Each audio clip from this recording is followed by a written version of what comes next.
Hey guys, so yesterday I went and saw another double feature. I know, what a shock. I was pretty busy the last week or so with holidays and stuff like that, and I just got to go to see this movie Sunday because, well, I had some free time, and plus I was like, I gotta get these movies over with one of these days. Both movies I really wanted to fucking see, but I really didn't have the time this weekend. I've been pretty busy with the holidays, football games, everything else like that. Because I work at a pizza shop, so when football's going on, we're fucking busy. So yeah, we had that going on, and I would have recorded this last night after I got home, but I was exhausted and had to get to work early, so I had no choice. So the first movie I sat through was Knives Out. This movie, out of the two movies I saw yesterday, was the one I was looking forward to the most. And a movie that I got, well, actually, both movies I got trailers for nonstop, but this was one of them that I did get a trailer for a lot.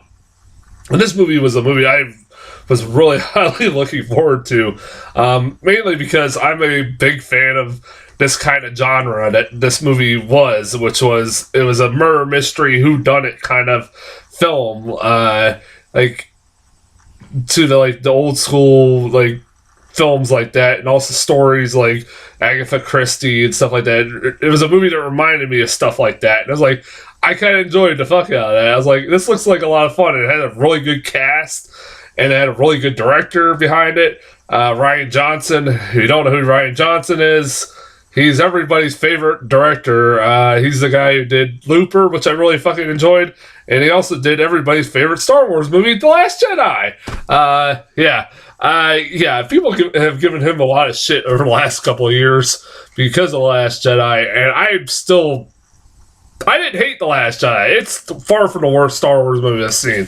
It's not prequels bad, but I do agree there's problems with the movie, but yeah, people really overreacted with that fucking thing. So, Star Wars fans are just fickle as it is, anyways.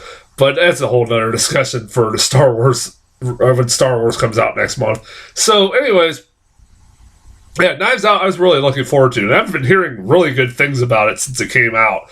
Yeah, I really fucking enjoyed this movie. Actually really love this movie. I had a blast watching this. This was a lot of fun. A lot of fun.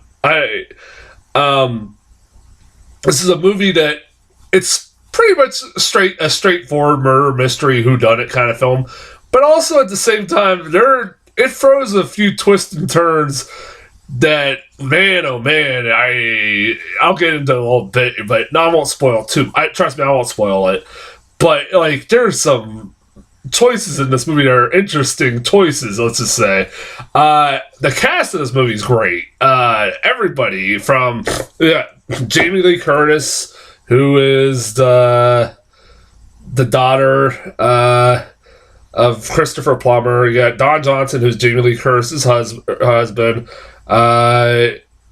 Jamie Lee Curtis is like this real estate broker who started her business from the ground up.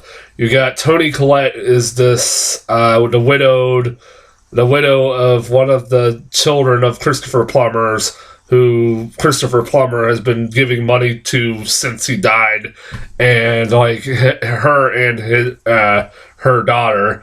You got Michael Shannon, who is the guy that helps run the publishing company that Christopher Plummer started. You got Chris Evans, who plays a guy named Ransom.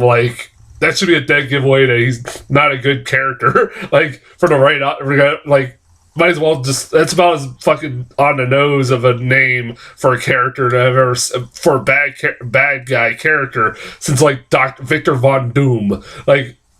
Might as well just call him that, Victor Von Doom. It's about as subtle. It's kind of goofy that his fucking name's Ransom. I'm like, who the fuck names his kid? And he's the kid of Jamie Lee Curtis and Don Johnson, and he's the grandson who is kind of like the black sheep of the family, and he is like honestly one of the more entertaining parts of this movie because he is like playing against type, where he's just asshole dude who is just a spoiled rich kid, and he's a lot of fun. I like Chris Evans in this movie a lot. You got Christopher Plummer out of the whole fucking family is probably the only likable person in this fucking thing. He does, like, you see him a lot in the flashbacks, and honestly, he seems like a guy who was genuinely a good person. It just sucks what happens to him. He realizes, like, slowly but surely that pretty much his whole family is just a bunch of spoiled rich kids who depend on him, and like he's kind of by the beginning of this movie kind of had enough of their shit. So he's kind of like one of the most relatable because all these characters in the fucking movie are just assholes. Like they're just a bunch of spoiled rich assholes that are like just like, man, they will do anything to get what they want. They're really despicable, seedy people. Especially, like, they act nice to, like, certain characters in this movie, but when things get, like, fucking hit the fan towards the end of this movie, man, they show their fucking true colors. They, like, just start, like, I almost expected people start murdering each other, almost. If this movie was, like, rated R, maybe it would be, but, the weird thing about this movie is, this movie mainly is taking place from the point of view of the nurse of Christopher Plummer. She is the one that was taking care of Christopher Plummer in his last years. And she's like this immigrant from, I forget, it was like Paraguay or something like that. And what's the girl's name? What's the actress's name in this movie? I'll look it up real quick. Crap. Ana de Armas? I know I've seen her in something before. She's been in a lot of stuff. What was she in this? She was in Knock Knock, Blade Runner. She was the hologram in Blade Runner, was wife in War Dogs. I've seen her, but I was like, oh yeah, that's where I recognize her. She's a really good actress. And she is really good in this fucking movie. She is like the most likable character of this movie, and that's the reason pretty much that you kind of follow her from her point of view, because you're seeing all this shit unfold from her point of view throughout the majority of the movie. There is a reason behind that. There is. And she has the most compelling story, and you actually want to see her character come out of this very well, but you're not sure because of this crazy ass family that she has to deal with. Daniel Craig is a lot of fun. He is like having one of the actors in this movie that just is just having fun and knows what kind of movie they're in, and is just maybe not camping up too much. He has like a very southern drawl, like a little exaggerated southern drawl in this fucking movie, which is kind of funny. Since any Australian, just fucking hilarious that he's like doing a southern drawl. And he's obviously supposed to be like a tribute to like characters of like, you know, from what was Kenneth Branagh's character in Murder on the Orient Express. He's supposed to be like a tribute to those kinds of characters. He's over exaggerated kind of flamboyant detective who sometimes is kind of dumb a little bit, and they even address that. I'm glad they kind of do, because like, how the fuck did you not see this or this or this? But you know, as the movie goes on, you learn that maybe he knows a little bit more than you think. The movie lets on thinking that he knows. Yeah, like I like his character. He's a lot of fun in this movie. One of the more interesting parts about this fucking movie, and I kind of was told about this a little bit going in, but like, when it happened, I was really fucking. I still was fucking surprised. Like, I didn't believe it until it fucking happened. So, I'm not making this up. I'm not gonna spoil it. I still won't spoil it. But this movie makes a really interesting choice. Like 30 minutes into this movie, because about 30 minutes into this movie, you are actually learn what happened to Christopher Plummer. I'm not making that up. 30 minutes into this movie. This is a 2-hour movie. And 2-hour and 10-minute movie. And 30 minutes in, you know what happened to Christopher Plummer. There's like no ifs and buts about it. This is what happened to him. And I was sitting there like, okay, movie, that was an interesting choice. Why did you do that? I was like, well, that's something different. Like, I've never seen the explanation of what happened to him and who murdered him and yada yada yada. I'm like, okay, so how are you gonna, do the rest of this movie? But then the rest of the movie, for the most part, becomes like a character trying to hide the character behind what happened to Christopher Plummer, trying to hide the evidence from Daniel Craig and trying to stop him from finding out, and you finding out reasons why this character is doing what they're doing, and you make it sympathetic. This character very sympathetic, and they have good reasons.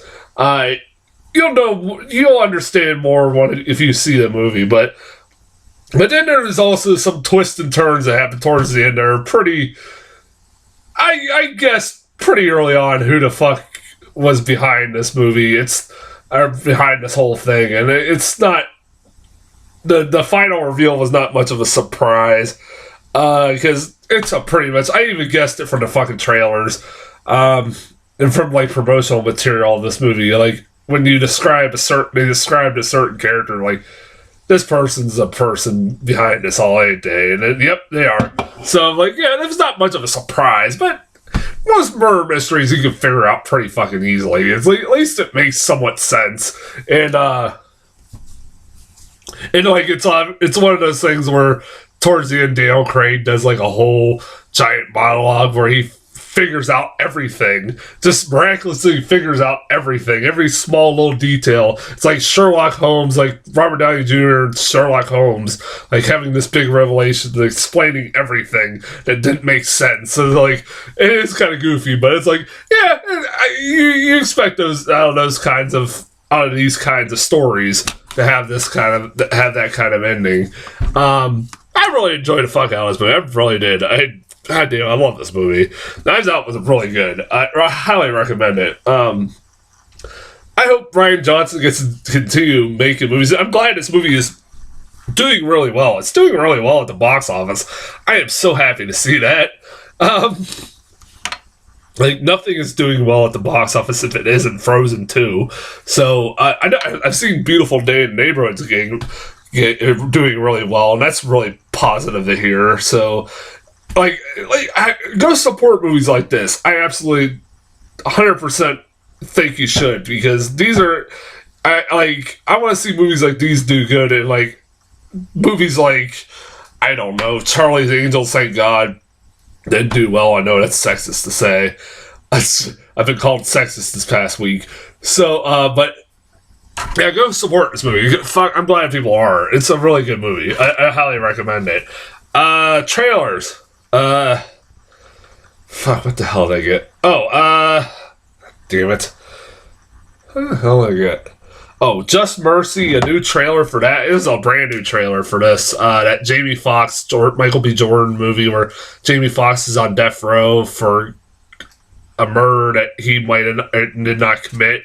And Michael B. Jordan, and it's like during the 60s in the South, and so obviously he's pretty much just guilty from the fucking get-go. And Michael B. Jordan's trying to prove his innocence. It looks really good. It's obviously Oscar bait, but it doesn't look bad at all. It's a new trailer. It looked pretty good. And then the new fucking movie I got a trailer for, Antebellum. What the fuck was this thing? I even looked it up online. There's no plot synopsis, or there's just like you look it up, even on Wikipedia, it just says Antebellum. It's a new Jordan, or from the producers of Get Out and Us, and it doesn't say what the movie's about. Doesn't even like it's a teaser trailer where you hear a 911 call, and then you're seeing like images of slaves. Okay, and like I think it's like a girl is time traveling through thing. I don't know if it's time travel. What the fuck is going on? I'm like, I'm curious, movie. This looks weird. And I think it's produced by Jordan Peele. I know it's probably from Blumhouse, but not directed by Jordan Peele. But it looks like something he would direct. But it's not directed by him. I'm like, you got my curiosity, movie. What the fuck is this shit? It's like, what the hell is this shit? No explanation whatsoever. It's kind of like a complete mystery of what this movie is. I'm curious. Over the next few months, seeing what the fuck this thing is. So yeah, until then, I do got one more review to do, and until then, I'll talk to you guys later.